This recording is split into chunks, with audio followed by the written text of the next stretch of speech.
Bismillahirrahmanirrahim. Assalamualaikum warahmatullahi wabarakatuh. Perkenalkan, nama saya Abimanyu Aji Fiantoko, NIM 1901056014, seorang mahasiswa dari Universitas Islam Negeri Wali Songo Semarang, jurusan Manajemen Haji dan Umroh Fakultas Dakwah dan Komunikasi. Berikut saya akan menjelaskan tentang dua hal mengenai ibadah haji, yaitu yang pertama tas koper jamaah dan yang kedua adalah persiapan ibadah. Selamat mendengar. Para jamaah ibadah haji, untuk penjelasan yang pertama, yaitu tas koper jamaah. Pakaian yang mesti masuk dalam koper dan tas tenteng. Setiap jamaah haji akan mendapatkan fasilitas yang berupa 3 buah tas, yakni tas koper berkapasitas 30 kg, tas tenteng atau jinjing yang dapat dibawa hingga ke kabin pesawat, dan tas paspor yang dapat dikalungkan di leher.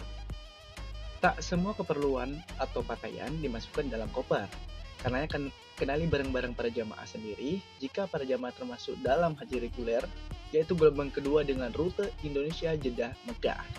Maka pastikan kain ihram Anda masuk ke dalam tas tenteng. Untuk sebuah informasi, jangan terlalu banyak membawa pakaian. Begitu pula dengan barang lain seperti sabun atau peralatan lainnya, sebab beberapa kebutuhan bisa dibeli di tanah suci.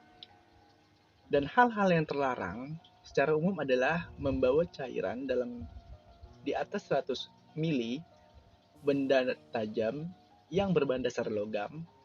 Namun jika ingin membawa, para jamaah bisa mendapatkan izin dari para petugas. Kemudian untuk informasi selanjutnya, koper bagasi jamaah sudah ditangani oleh perusahaan ekspedisi, di mana akan langsung membawanya ke dalam hotel. Jadi jamaah ketika turun hanya membawa tas tenteng atau tas troli. Sementara untuk tas kopernya langsung diangkut oleh perusahaan ekspedisi diantar ke hotel. Ini tugas para petugas. Kemudian himbauan kepada jamaah agar menjaga kesehatan, menyelesaikan kewajiban hablum minannas, mempererat silaturahmi antar para jamaah. Selain itu, calon jamaah haji juga dihimbau untuk membawa barang bawaan sesuai dengan petunjuk dari Kemenang. Itu saja untuk penjelasan tentang tas koper jamaah. Kemudian tentang persiapan ibadah. Nah, persiapan ibadah kali ini saya membagi dalam 3 hal. Yang pertama, kita perlu adanya istirahat yang cukup. Karena pada faktanya, stres adalah salah satu kondisi yang banyak dirasakan oleh para peserta jamaah haji itu sendiri. Padahal, stres dapat membuat daya tahan tubuh berkurang, sehingga para jamaah dapat mudah terserang para penyakit. Yang kedua, ada jadwal dan rencana kegiatan. Sebisa mungkin para jamaah untuk membuat agenda kegiatan selama di tanah suci.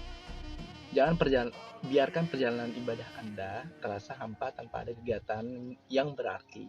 Biasanya banyak jamaah kebingungan mengisi waktu di tanah suci. Memang pembimbing akan membuatkan jadwal kegiatan, namun ada baiknya para jamaah sendiri itu yang akan menyusun kegiatan mereka. Kemudian yang ketiga, ada takwa.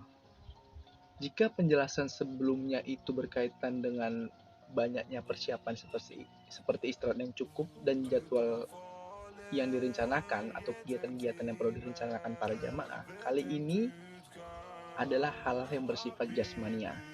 Maka yang mesti disiapkan terlebih dahulu perbekalan yang tak terlupakan.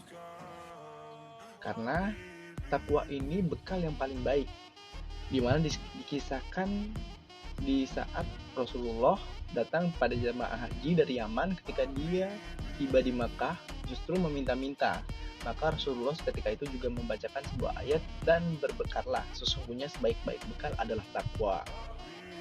Ya, untuk dapat bertakwa, para jamaah bisa memulai dengan memperhatikan tingkat ketaatan pada Allah Subhanahu wa taala, dengan mengerjakan apa yang diperintahkan dan menjauhi apa yang dilarangnya.